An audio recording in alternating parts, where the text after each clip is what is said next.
అధికారంలో ఉన్నప్పుడు కేటీఆర్ ఎట్లా రికాం లేకుండా పనిచేసిండో ప్రతిపక్షంలా దానికంటే ఎక్కువ రువాడు పెంచి పని చేస్తుండు. పార్టీ వర్కింగ్ ప్రెసిడెంట్ కాబట్టి అందరినీ కలుపుకొని పనులు చేస్తున్నాడు.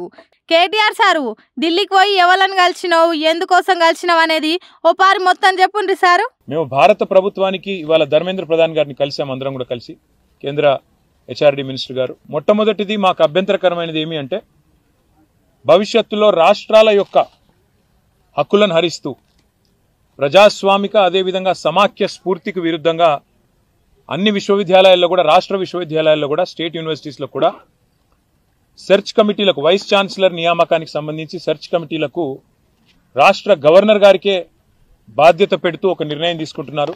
అంటే అట్లా తీసుకుంటే మంచిది కాదంటారా సార్? ఇది ఎంత మాత్రం కరెక్ట్ కాదు. ఎందుకంటే ఇది సమాఖ్య స్ఫూర్తికి వ్యతిరేకం, ఫెడరల్ స్పిరిట్కి వ్యతిరేకం.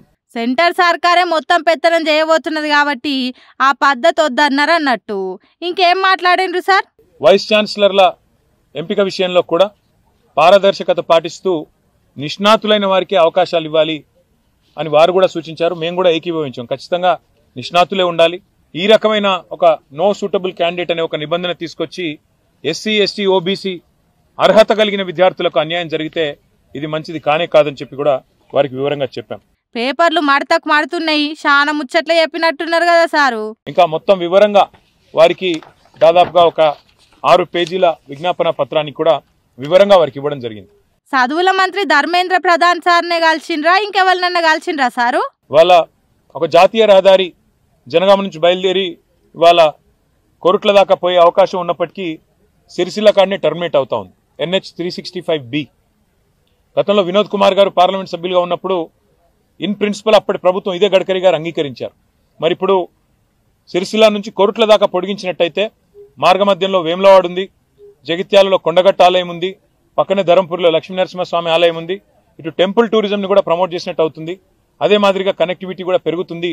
కాబట్టి NH 365Bని మధ్యమానేరు జలాశయం మీదుగా రాజరాజేశ్వర సాగర్ ఏదైతే ఉందో దాని మీదుగా ధవళేశ్వరంలో ఎట్లయితే రోడ్ కమ్ రైల్ బ్రిడ్జ్ కట్టినారో అట్లాగే మిడ్ మానేరు మీదుగా కూడా ఒక రైల్ కమ్ రోడ్ బ్రిడ్జ్ కట్టి వేములవాడ మీదుగా కోరుట్ల దాకా తీసుకుపోయి అక్కడ NH 63 వస్తుంది, దానికి కలపండి అని చెప్పి కూడా గడ్కరీ గారిని కోరాము.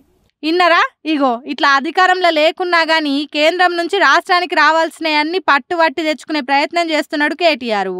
చూడాలే ఏమేం సెంటర్ సర్కార్ శాంక్షన్ చేస్తుందో.